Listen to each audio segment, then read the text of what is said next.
You've probably heard the old saying that it takes a village to raise a child. And I would also like to extrapolate on that and say that I think it also takes a village to support and nurture a new mother and parent as well. But perhaps you don't live in a village. Most of us don't these days. How are you going to create the support systems and community around you that will hold and support you in order for you to become the mother or parent that you truly want to be? I'm jumping on here today in this video to give you my 4 top tips for creating a village, a support system, a community around you in the weeks following birth so that you can feel held, nurtured, nourished and loved in the postpartum period. My first tip, and you might have heard me talk about this in other videos because it's the one that's my favourite, is be prepared. Prepare your village in advance before baby comes along. So think seriously about how you would like your postpartum to look and to feel. And therefore, who would you like to be around you, holding that space for you in order for that vision or dream to be created in reality? One of the things that I do with the families that I work with, and this is my second tip, is to create 2 lists. The first list of all the things that you might need help and support with. So think about things like housework, shopping, cooking, care of other children and pets, all the things that you truly won't have time to do when you've got that little baby in your arms 24/7.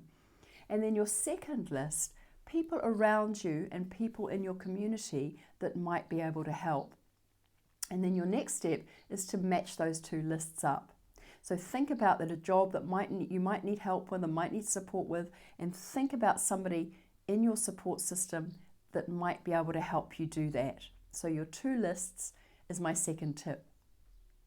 My third tip is to probably think outside the box. You might find that there isn't enough people in your direct support community to help you with all of the things. And some of the things might not be things that they can help with. So for example, postpartum healing. What would happen if you had some breastfeeding issues and you were really wanting to breastfeed? A lactation consultant will definitely be part of your community, part of your support network in that case. So make sure you have the phone numbers of people like lactation consultants, midwives, postpartum physiotherapists and things like that, that if you did hit any little road bumps and snags in your postpartum journey, you've got professionals that you can also call on.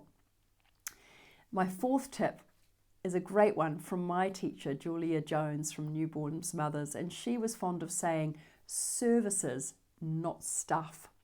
You'd be amazed at how little newborn babies need. Really, they just need somewhere to sleep, something to wear, and a pair of loving arms around them. So if you're on a budget, see if you can really save money by buying second-hand baby gear or borrowing things, buying things from eBay and places like that, saving all the money that you can and spending it on people looking after you. So bringing a cleaner in, for example, a gardener, somebody to walk the dog if you have one, somebody to do all of those things that, as I mentioned before, you really won't have time to do because you're either going to have a baby in your arms or you're going to be needing to be resting, recovering and restoring after your pregnancy and birth experience. Services, not stuff, is one of my favourite mantras when I'm working with new parents. How can we outsource the things that we used to do in order to be able to spend that quality time healing from birth and enjoying our new babies?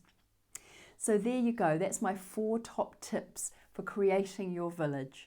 First of all, be prepared. Think about what you want your postpartum to look like. Secondly, create those 2 lists, things that will need to be done, things that can help you do them, and match them up. Thirdly, think outside the box. Are there any services that you might need to bring people in to do and help you with? And make sure you know who those people are in advance. And fourth, service is not stuff. Make sure that you have people looking after you. That is the main priority. Thanks so much for listening. If you would love my help to create a positive, peaceful and slow postpartum, you might want to look on my website, slowpostpartum.com, where I have my online course, The Art of Slow Postpartum, where I can help and guide you with my unique 9-step plan to have the postpartum of your dreams. I also offer one-on-one virtual support and in person here in England. So I look forward to talking to you again soon. And thanks so much.